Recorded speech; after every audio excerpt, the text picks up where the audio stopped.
I'm Michael Bitar, and I'm with Bert Miller. We're both from Protus Global. Bert, how you doing today? I'm doing well, thank you. I'm excited, buddy. We're going to talk a little bit about some of the decision-making processes that are going on, or maybe not going on, in the marketplace today. And I know a lot of individuals and companies are getting locked up, and maybe is the response quite a bit. What kind of themes have you seen and heard on the decision dynamics right now, Bert? Well, I think it's going to cross our industry. It's going to cross a multitude of industries.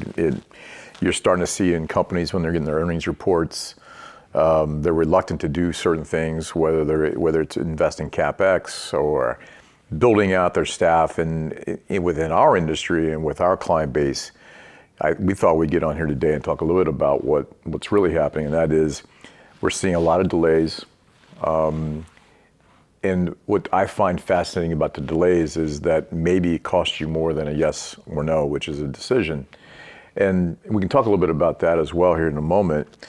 And when I think about the delays for a lot of companies and individuals running those companies, we might be missing, or they might be missing, the opportunity to really start to separate themselves from the competition. So today, we thought we'd get here today and just kind of crack this code about why people were delaying their decisions, and maybe provide some insight to others that other ways to consider to go through the process and how to build out their teams and or deal with their workforce. Absolutely. And I think as people, we're always uncertain about exactly what the future is going to hold, right? We don't know. You see trends, you see various different things going on in the marketplace. What we do know is that we've been through a number of various different economic dynamics over the years. And almost every single one of those blips in the economy or evolutions in the economy, comments that come on the other side of it is, we wish we would have done X. We wish we would have responded a little quicker, or we wish we would have taken advantage of really separating ourselves from our competition. And so right now, similar things are going on. So what we're hearing in the marketplace more times than not is that, we're going to wait until next quarter. We're going to see how, revenue or profitability really either levels out or starts to take an upswing, and then we'll make some decisions. How do we help people and decision makers in these organizations get off of that maybe or that delay and move forward with a yes or no? Well, I think it's holistic, and I think you have to come from a perspective of what is really happening. And historically, people do say, man, in 2009 or other times of recession, what would you have done differently? Well, I would not have cut my marketing budget. I would have taken that opportunity to separate myself from my competition by hiring better talent. And yet, history tends to repeat itself over and over, for decades and decades, and it's just the nature of, I guess, humanity. But this is unique in a couple of respects. One, if you have three groups of people right now, you have the one group saying we're going to go into a deep recession, and that's possible. The markets have been beat up over the last 7 to 8 days, but nothing drastic at this point. You have the other group that's saying we're going to have a soft landing, and meaning a soft recession.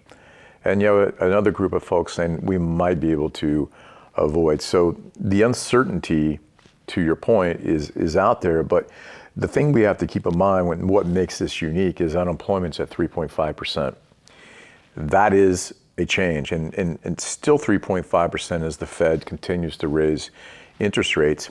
Job growth is still happening, albeit a little slower than it has been over the last 8 to 10 months. Nonetheless, we are adding jobs, and we remain to have a low unemployment. And that whole dynamic there is different than 08, 09. It's different than 2000, 2001. And so I think people are having a difficult time forecasting. And, I just go back, Michael, when I think about, like, a lot of people are not wanting to buy homes right now because interest rates are so high. I'm like, you should buy a home right now, because as interest rates do come back down, and we may never see 2.5, 3, 3.6% again, but those certainly most likely dip under 6, maybe even under 5, at that point the value of that home, it starts to grow, and that's a very accretive buy that you could be making. Same thing holds true in talent, and we have companies today, our clients, using your point, we're going to delay a month, we're going to delay to next quarter, and I'm not sure people really understand the opportunity that's in front of them by making a quality decision to hire really, really transformational talent, what that's going to do when they come out of the backside of this thing. No, I think that's really well said. So let's talk some specifics here. So we're talking right now in Q3 of 2023, and the organizations that are talking to us about, well, we're really going to evaluate for the rest of the year, or definitely for the rest of the quarter. We may make some decisions in Q4 2023, but we really think that we'll probably start to take some actions again in Q1 of 2024. There are a number of organizations doing that. What the specifics are that I think really need to be addressed are the progressive companies, and it's a small percentage, quite frankly. I wish it was a higher percentage. The small percentage of companies that are progressive minded right now, they're not waiting until Q1 of 2024. Now, some organizations are in better positions to do these things than others, and I get that, and I respect that, and understand that P&Ls are of some organizations look different than P&Ls of other organizations. But the companies that have made up their mind that are hiring talent right now are seeing less competition for that talent right now. And if those organizations that decide to wait till Q1 2024, the competition for that talent, the cost of that talent, the amount that's going to need to be offered in terms of compensation, all those factors are going to be higher in Q1 of 2024 than they are right now. The advantage that you also have of hiring that talent right now versus waiting is that you've got the ability to onboard, ramp them up, and they are full head of steam in 2024 to help the organization achieve the goals, whatever functional dynamic we're talking about, operations, supply chain, procurement, sales, e-com, whatever it might be. So, if companies truly are going to take advantage of uncertain times, they've got to take calculated actions. Part of that is talent. Part of that is how they're really going to take market share from their competition as their competition is sitting a little bit on the shelf. And we are seeing some of our clients do that. Not a high enough percentage as I think should be, but we are seeing some of them take those actions. Yeah, and well, look, I mean, you talk about costs and how they're being prudent, and all that's really, really important. I think the other thing too is we're seeing, I don't know that people are holding off hiring so much. So I think there's hiring going on, people are moving.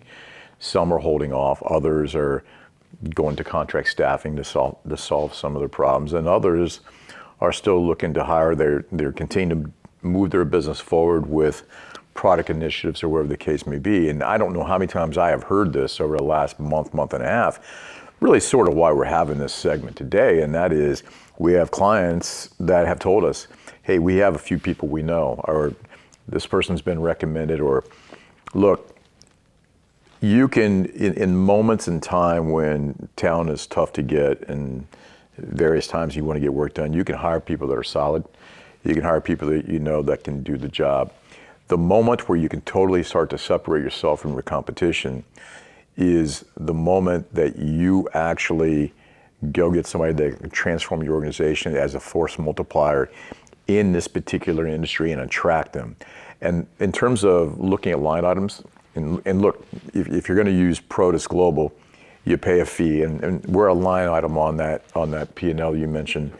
And the problem that I see when people do that, and I hope none of our clients get upset with this, but it's a little bit short-sighted to the fact that there's a hidden tax, there's a hidden cost of inflation that you're not even seeing by either hiring somebody, either waiting, hiring somebody that you know that can do the job, that's solid, certainly, or somebody that might interview really, really well, but may not be an overall fit for within their personal scorecard, your company scorecard, and you either end up replacing them in a year and a half, 2 years, or in 2.5, 3, 4 months when it's a bad fit.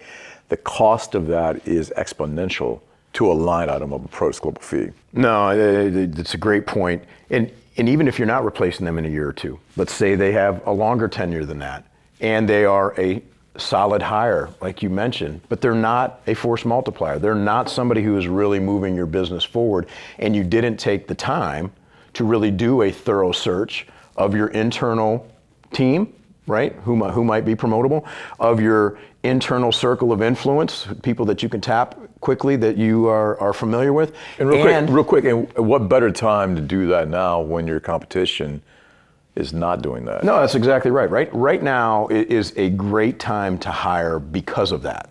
The vast majority of organizations are not aggressive in their approach right now, and so when you blend, what does your internal team provide in terms of potential promotable talent, your circle of influence, whomever you are, and then you couple that with a full-blown external search, so you're confident that you're really scouring the marketplace. That's where you've got enough information and you've got a talent pool that you can find those force multipliers. It's not easy, but that's where you can really find the game changers that don't just come in and do a nice job in your business, but they really accelerate your growth and drive exponential results. Well, I think the other part too, for the people that companies do know and want to consider, it doesn't seem it makes a lot of sense not to run those people through the same process and vet them. Maybe one of the folks that is being referred to you is that right person to, as you just described, it's going to separate and become a transformational talent for the organization. But you want them to go through and compete with whomever else, and the line item cost of a search firm, whatever search firm you might use, is small in comparison to, the cost of getting it wrong. The other part too, when I think about companies at this point, is they're evaluating what to do. It's not just about a new product introduction, and maybe a little bit of a reorg or a new open position, but what better time today to take a look at your organization and determine who your B-, C+, C players that you might have that are not dedicated to your mission to the organization. They're doing their job, they're getting things done, and the natural thing to do is, we're getting things done, they're doing their job, let's hold pat. I see it the complete opposite, kind of like, you buy houses during high interest rates and when nobody's buying, and everybody wants to buy when everybody else is buying. It just makes no sense to me. Well, the same thing holds true here. If you can top grade your organization at that moment in time, and because as I mentioned, the natural thing is if people are getting the job done, that's fine. The natural thing is to hold pat. I think the complete opposite. My point is, what a better time to make your team better. Well, it goes back to the point that we started this conversation on, right? When we come out on the other side of this, whatever this is, that's where people will say, I should have done these things. Do them now. Take the actions now. Move your business forward. Look at talent from a standpoint of how can we really change the game in our organization by hiring the right people and putting them in the position to accelerate your business. Right now is the time to do it. Yeah, and this may sound self-serving because we're obviously a search firm. We're talking about hiring talent. You're hiring the talent anyhow, in many cases, or you're going to, and you're trying to figure out when the right time to make that decision. And let's be realistic. If we're one of them on the other side of the desk, it does take courage.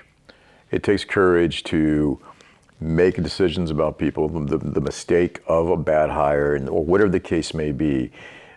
If you are a hiring leader, that certainly, people look to you. The board looks at you. Whoever you report to, that's going to be a good indication about how you're going to lead going forward. Whether it is or isn't, that's a mark one way or the other. And I think you just have to have the courage. You have to have the courage to go build your team, because the question is, the cost of you being safe is one thing, but the cost of doing nothing or doing something that's okay and adequate costs far more when the markets get a little more certain. You talk about having the courage, Bert. Let's stay there for just a second, right? I think there's a lot of conversation and maybe even clarity around having courage to hire, which is what we're talking about. But also, once you've made the decision to hire, whether you go outside and utilize agencies or whether you focus on your internal resources, there's an approach to find the right person. So let's spend a moment on talking about the approach to make the right decision, or what is your approach when you're evaluating external agencies? Again, Protus being one of those. And we don't always get selected. Many times we do, sometimes we don't. But the education process of helping entities think about what should be factored in. How are you going to make those decisions on which agency partner is the right one in certain scenarios? Well, whether it be an agency or whatever the case may be, the hiring of a person tends to be a transaction anyhow, right? And if you're looking for advisors or consultants or whatever the case may be, they may come from it from a transactional approach. I think when you're looking at a firm to help, or an outside consultancy or whatever the case may be, I would look at companies that are looking at my company from a very holistic approach, understanding what is the problem trying to be solved, versus that advisory firm selling their product or selling what they can do. We have all the things that we do at Protus Global and our white glove service and all the things we go to market with, and it is kind of a Cadillac approach, which we've been told by some clients.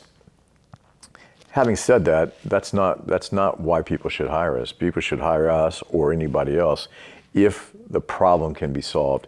So in selecting how you're going to fill that role, who will the person internally, or will the person being referred to you, or if you're going to go outside to a third-party firm, are they there for the sole purpose of solving the problem, or are they there for a transaction of just filling a role? And I think that's really important. I couldn't agree more. What you just said is what partnerships and getting the right solution in place is all about.